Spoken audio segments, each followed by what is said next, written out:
Good afternoon, everyone. T-Speaker 222 XRP Future Millionaire, side by XM Future Digital OG. So, guys, Todd Dietering sent me this, so I'm gonna play Crypto Teachers first, like 6 minutes. I subscribe to his channel. I've already been subscribed to his channel, so this is one person that I value his information when he puts it out there because it's non-biased. He's not telling you to buy shit, but he's telling you guys what's going on. XRP, like I said, XRP is gonna be the new global, but it's gonna be a stable coin, so it's going to have some kind of value that's going to have to be stable. So, and then Bitcoin and altcoin, it lays it all out for you guys. So you need to hear this because this is shit that I told you in my first video that is now coming to light by everybody else. Pay attention. I think that these structural flaws in the end in the system will ultimately result in a change. And the rise of China, the relative rise of China will also result in a change. So you have these two forces. And the question I'm trying to raise is, do we get ahead of that change, or do we help manage that change and affect some sort of rebalancing of the system? And to be absolutely clear, when I say we, I'm talking not about, I'm talking about the central banks, the public side, as opposed to the private side coming up with an entirely different decentralized system. So this is partly where we may part company at that point on the issue. I'm all in favour of choice. Yeah, exactly, in favor of choice, but just to be clear.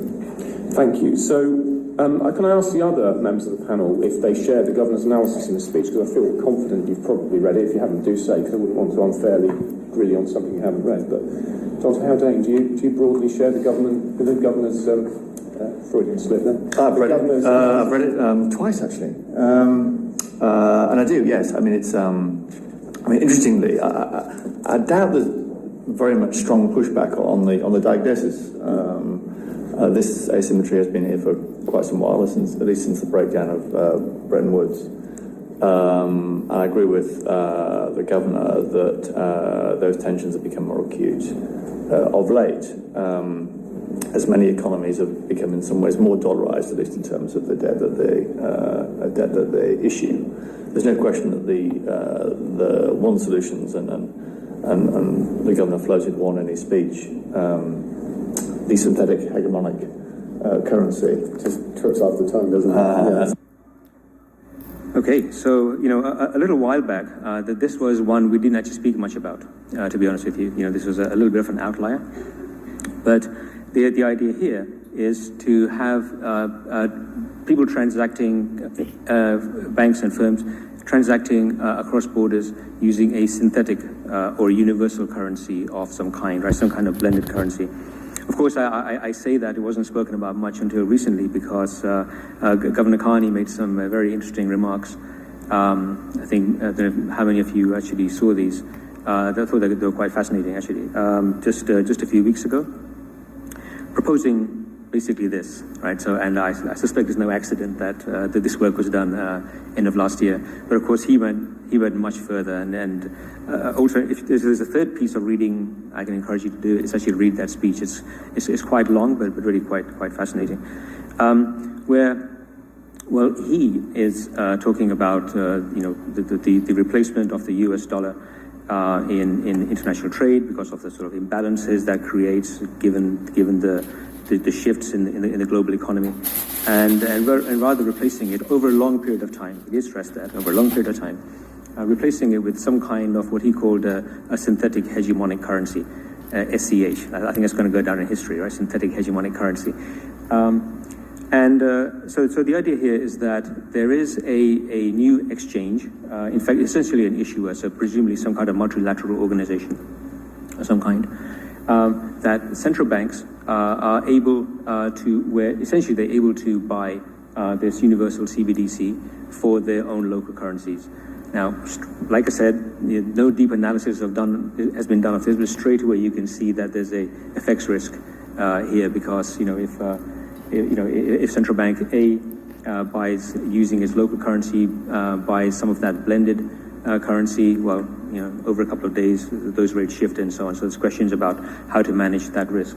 Anyway, regardless of that, the idea then is that if a bank A can essentially buy from via the central bank, I should say, this universal settlement currency, and use that for all its cross-border transactions, right? Things become, at that level, very, very simple, right? Where, again, you have to have this transaction across different ledgers, but essentially, you have a one single claim that can be transacted across different ledgers.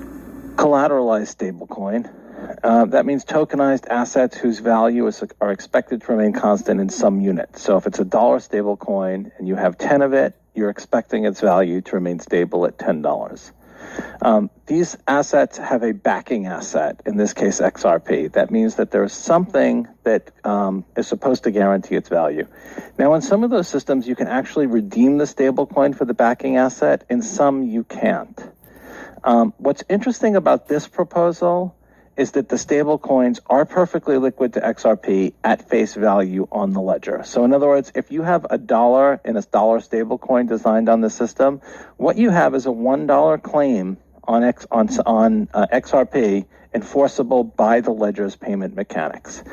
And the reason that that's important is with some other stablecoin designs, if the stablecoin isn't popular, it won't necessarily be liquid. If it's not listed on an exchange, if it can't easily be deposited and withdrawn, it won't be that useful. By the design of this system, the stablecoins can be offered through the on-ledger decentralized exchange, and they spend like XRP. So you don't need to find some way to make them liquid. You can just spend them right on the ledger. And of course, they can be pegged to anything that someone can provide a price feed on. Fiat currencies are probably what people typically think of, like dollars and euros or whatever. But they can also be pegged to things like stocks or precious metals or any other value source. As long as someone can provide a price feed for it, you can have a stablecoin pegged to that value. To redeem a stablecoin for XRP, we'll have to modify the IOU to XRP order book logic. Essentially, one synthetic offer will be injected into that order book that represents redemption against the collateral pool. That will redeem against the least collateralized positions first, eliminate them, and sort of cleaning out the junk.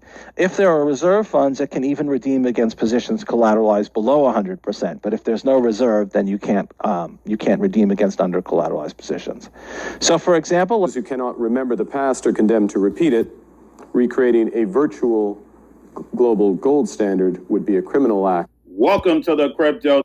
So yeah, guys, follow Crypto Teacher. Really good information. I mean, it is what it is. I think he's one of the better ones. That's why I follow him. Thank you, Todd, for sending that to me. So it's interesting, guys. So yeah, I sent out the one side, but this is what I think is happening behind the scenes. So you got to hear both sides of the story, though, so you don't get caught up in the bullshit. So, Brandon, I acknowledge this is all fun and bullshit, but wouldn't it be closed-minded of me not to talk about it? Or not tell you why this is how a collapse happens, or we get the doomsday scenario? Well, Tom, don't tell us bad news and bullshit. Well, Bob, sometimes you got to tell the truth of what's going on in the world and what perception, because perception... Remember, Bob, remember this, guys. Perception is reality. Well, Tom, I already know what's going on. Well, that's pretty closed-minded of you, Bob. Without knowing what everybody around the world's thinking or seeing or doing, how do we know how prices go down? How do we know how the collapse happens? That's how we know. We have to stay in tune. We can't let anything go. Guys, I don't talk politics because whether you're on the left or right, you're both morons. Whether you're a left or the right, you've already lost. I don't need to tell you you're a moron for being a Democrat or a moron for being a Republican. If you identify with one class or the other, you're a moron.